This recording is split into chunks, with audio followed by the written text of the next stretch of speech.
It was a quiet Saturday afternoon, and I was sitting in my cubicle at work, going through some boring quarterly reports. My mind was only half there. That's when my phone started buzzing. It was a local number I didn't recognize. Normally, I would ignore it and let it go to voicemail, but something told me to answer this time. "Is this Jessica Amley?" a serious-sounding voice asked. It was deep, a little rough, but polite. "Yes," I said slowly. "Who's calling?" "My name is Jessica Amley. I run Thomas's Pawn and Gold down on Riverside Close. I think I have something that belongs to you. A Rolex Submariner." My heart skipped a beat. That couldn't be right. "I have my dad's watch," I said, but I already felt panic rising. I quickly opened the drawer where I kept it during work. I always placed it there for safekeeping during the day. The drawer was empty. "Ma'am, are you still there?" Henry asked. "The watch," I whispered. "It's gone." "I was afraid of that," he said quietly. "Look, can you come down to the shop? There's something you should see." I'd rather talk in person. I didn't even think twice. I left the office right away, my hands trembling as I drove. My father's watch was the one thing he had left me when he passed away. It was more than just a watch. It was a memory, a promise, a connection. I remembered checking it just yesterday like I did every day. I used to run my fingers over the back of it where he'd had a message engraved. "To my daughter Jessica, may time always be on your side. Love, Dad." That watch had been with him through everything, his long days at construction sites, our Thursday dinners, even when he came to my school plays. It was on his wrist when he hugged me after I got my first job, and again when he was going through cancer treatment. In the final days, when his wrist had grown thin and weak, we had to adjust the strap to fit him. On the night he died, he held my hand, pressed the watch into my palm, and said, "This is yours, Julie. Only yours." That was 4 years ago. Since then, things had changed. Mom got remarried to a man named Jerry, and about a year and a half ago, his son Peter moved in. Peter always talked big, had wild plans, and loved spending money, especially money that wasn't his. I never trusted him, but I had no proof. Until now. Thomas's pawn shop was in a rundown strip mall, squeezed between a nail salon and a check-cashing store. The place looked exactly like the kind of spot where people came when they had no other options. Henry Thomas himself looked the part, broad shoulders, watchful eyes, and a thick gold ring on his pinky finger. But when he looked at me, his face softened. He didn't seem cold or greedy like I expected. "You look like him," he said quietly. I felt a lump form in my throat. "How did you get the watch?" I asked, my voice shaky. He gave me a long look and then motioned for me to come inside. "There's more you need to see," he said. "But I think you already know who brought it in." And deep down, I did. "Your dad used to come in here sometimes a while ago," Henry said, his voice softer now. "He really did. Guys in construction always need tools, and this was one of the places they came to. He was one of the good ones. Always honest. Paid back every loan. Never caused trouble." I stood there, still a little shaky from the shock. Henry nodded toward the back of the shop and walked away for a moment. When he came back, he was holding something I recognized right away, a small leather box. My heart jumped. "This came in yesterday," he said, placing the box gently on the counter. "Guy said it was his to sell. But when I opened it up to take a look..."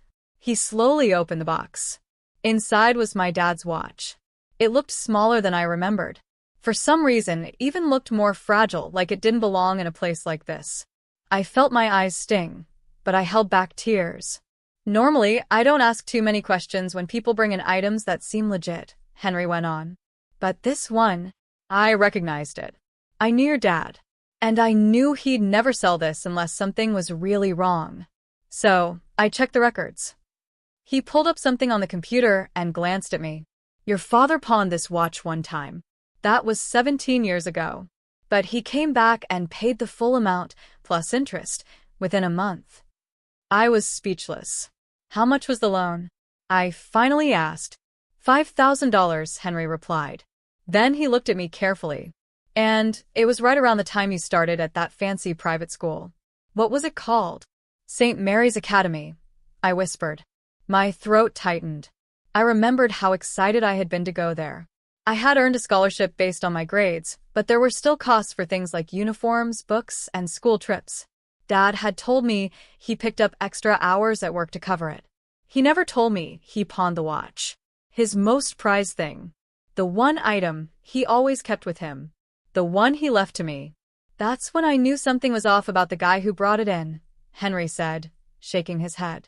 But that's not the only reason I called you. He carefully picked up the watch and turned it over in his hand. When I was checking it for authenticity, to make sure it was real, I noticed something strange. There's a part on the side that doesn't look original. I pressed it. He did it again, showing me. A small click sounded, and to my surprise, the back of the watch popped open. This isn't standard, Henry explained. Someone had this watch changed like it was hiding something. Inside was a tiny piece of paper, folded really small. I didn't open it. I figured if your dad hid it this well, it was meant for you and no one else. My hands were shaking as I reached for it. Carefully, I unfolded the paper. It was old and thin, but still holding together. And the handwriting, I would know it anywhere. Small and careful, just like he used to write birthday cards and notes to me when I was a little girl. It was my dad's handwriting. And whatever it said, I knew it was something he wanted me to find one day. That day was today. Julie, if you're reading this, something has happened to the watch. Go to the safe deposit box at First National Bank. Box number 439. The key is in my toolbox, hidden inside the level. The watch is yours, but what's in that box? That's your future. Don't let anyone tell you otherwise. It was my dad's handwriting. Careful, clear, and full of meaning. I read it again just to be sure I wasn't dreaming. I felt my heart beating hard in my chest. Are you okay? Henry's voice brought me back to the room. You look pale. I need to buy the watch back, I said quickly. How much? Henry gave a long sigh and shook his head slowly. The guy who brought it in, he said his name was Dylan. Young, maybe mid-20s. Kept talking about his app business or something. Sounded like a big talker. That had to be Peter. I didn't need to ask. He took cash for it. Said it was his. Sold it for $11,500. I felt sick. My stomach twisted. That watch meant everything to me, and Peter just traded it for money. But here's the thing, Henry added, leaning closer. I never filed the paperwork. I blinked. What do you mean? I mean, technically, the sale never happened.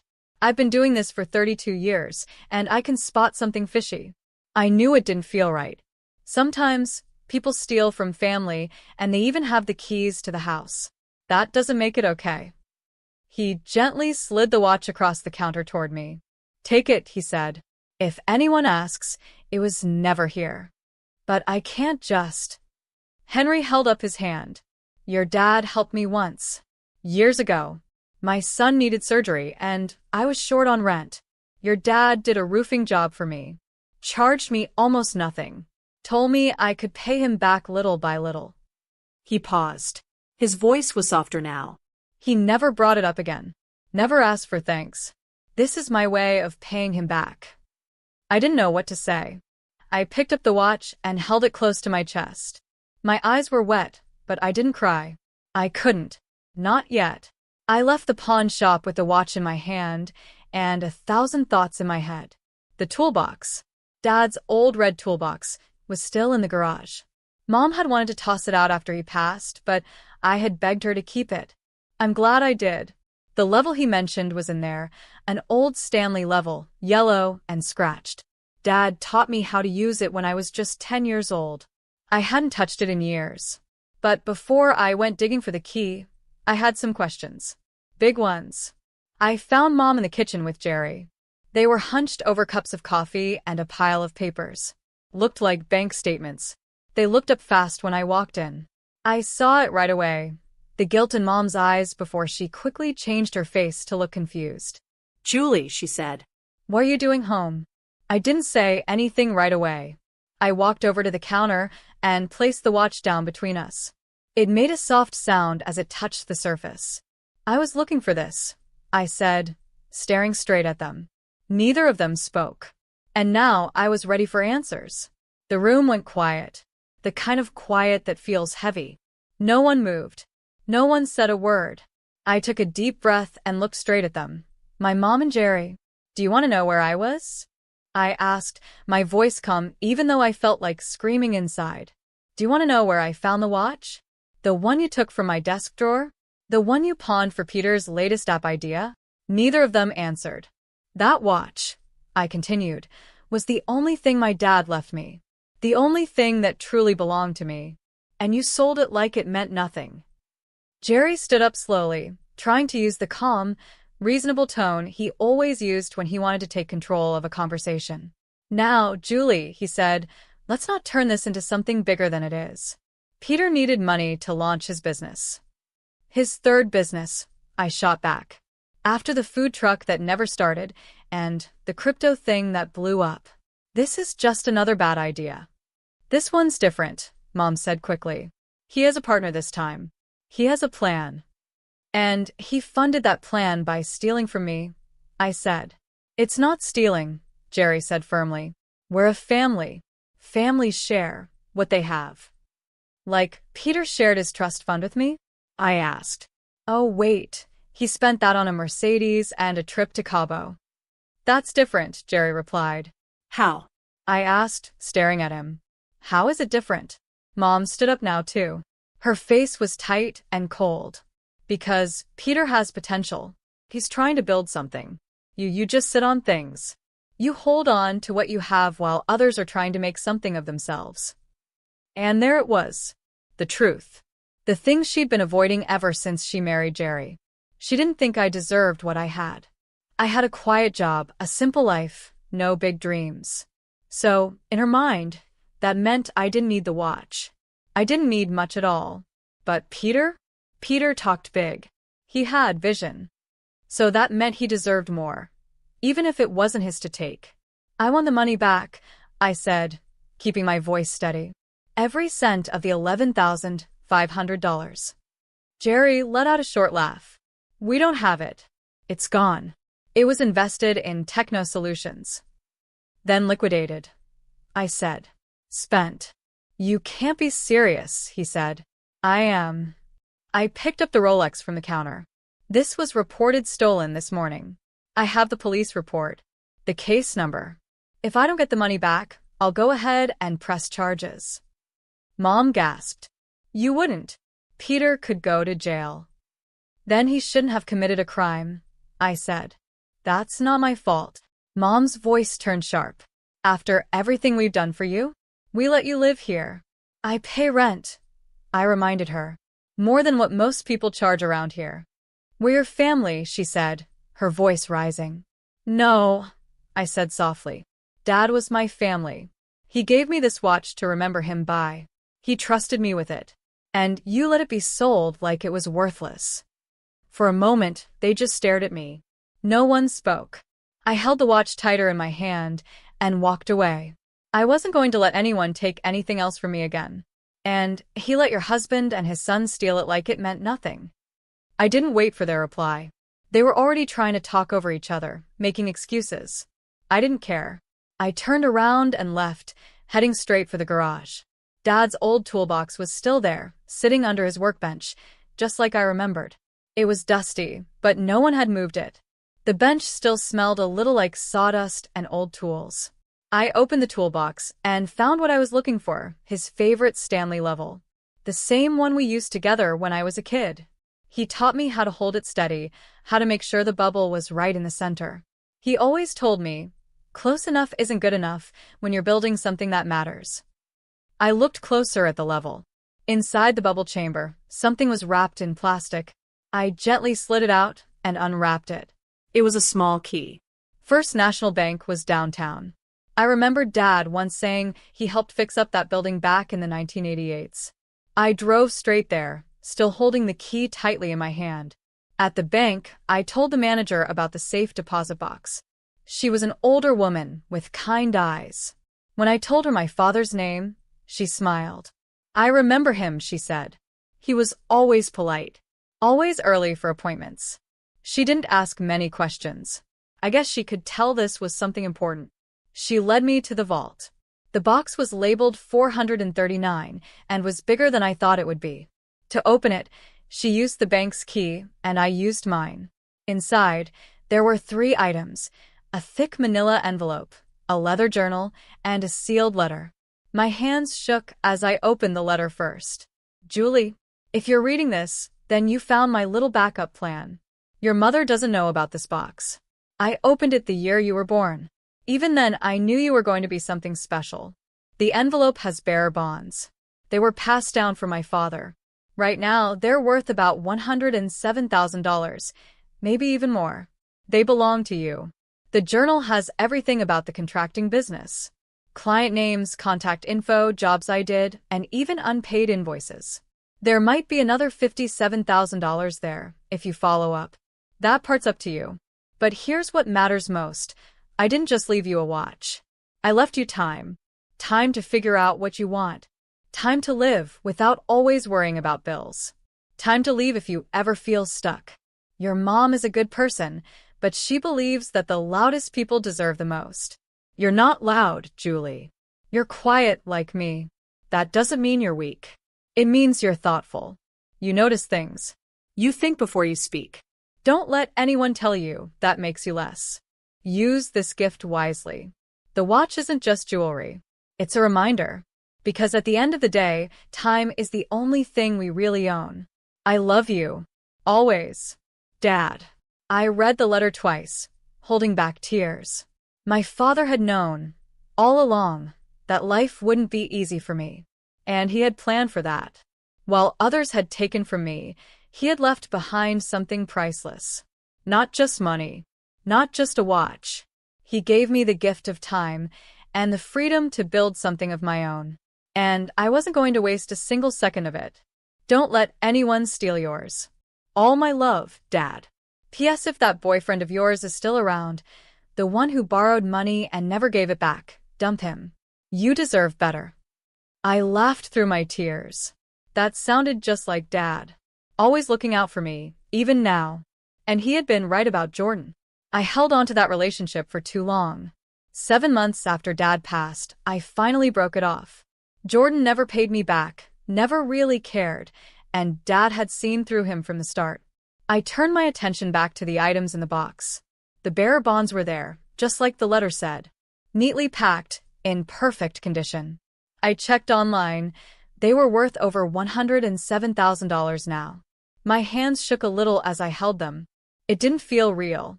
Then I opened the leather journal. Inside, page after page of clean, organized notes. Dad had written down everything: names of clients, dates of jobs, payments received, and payments still missing. His handwriting was neat, and it was clear he had taken pride in his work. One name stood out on a page near the back: Jerry Sun Construction, $16,000 unpaid. The job had been finished just 1 month before he got sick. They were still a well-known company. Big trucks, big ads, big buildings. They probably assumed the debt had disappeared when my dad passed away. They were wrong. That night, I stayed in a hotel and began to make a plan. No more waiting. No more being quiet. The next morning, I found a lawyer, Helen Hunt, a sharp woman who specialized in recovering unpaid estate money. I met her at her office and showed her the journal. She flipped through the pages and looked impressed. "Your father kept excellent records," she said, smiling. "This is all solid. The bonds are clean. And these unpaid debts, they're still valid. Just because someone passes away doesn't mean the money owed to them vanishes." "How long will it take to get it all back?" I asked. "The bonds? You'll have the money right away. The unpaid invoices? Give me 4 months," she said. I hired her on the spot, gave her the retainer, and thanked her. Then I drove back to my mother's house, though it didn't feel like home anymore. When I walked in, Mom and Jerry were sitting in the living room. Peter was there too, waving his hands around while going on about his app again. Something about blockchain and social media integration. He looked excited, like he thought he was the next big thing. He stopped when he saw me. "Jessica," he said, putting on his fake polite voice. "Look about the watch." "Save it," I said. Then I turned to Mom and Jerry. "I'm moving out today." Mom looked shocked. "Don't be ridiculous," she said. Over a watch. No, I replied calmly. Over being betrayed. Over you picking them over me again and again. Over you letting them take what's mine because you think I don't deserve it. Where will you go? Jerry asked. I could almost see him trying to figure out if they could rent my room to someone else for more money. That's not your concern anymore, I said firmly. Peter stood up, rubbing the back of his neck. I'll pay you back once the app takes off, I swear. No, I said, looking him in the eye. You'll pay me back now. All of it. $11,500 plus interest. No more pretending. No more staying quiet to keep the peace. This time, I was standing up for myself, just like Dad would have wanted. My lawyer will be in touch, I said. Lawyer? Mom's face went pale. Julie, you can't do this. I can, I said calmly. And I am. Dad used to tell me, the best time to stand up for yourself is the moment you realize someone is stepping on you. That moment had come. I wasn't going to stay quiet anymore. I packed my things. There wasn't much I needed, just 2 suitcases with the things that mattered most. Clothes, a few books, some photos, and of course, Dad's watch. I put it back on my wrist, where it had always belonged. It felt like coming home. While I was loading my car, Mom came outside one last time. She crossed her arms and looked at me with cold eyes. Your father would be ashamed, she said, turning on your family like this. I looked at her. Really looked at her. Not as my mother, but as the woman who let her new husband and stepson tear apart everything my dad had built, and did nothing to stop it. Piece by piece, I said. They took it all. But my father left me more than you ever knew. And the only thing he'd be ashamed of is that it took me this long to see who you really are. Then I got into my car and drove away. I didn't look back. A few weeks later, the bonds cashed out. They were worth more than my dad had guessed, $134,000 in total. The extra came from years of interest building up. Dad really had planned everything carefully. Helen, my lawyer, worked fast. Within 7 weeks, she had already recovered $47,000 from unpaid jobs in Dad's journal. One of the biggest payouts came from Jerry Sun Construction. They paid in full to avoid going to court, where they would have been exposed for not paying other contractors too.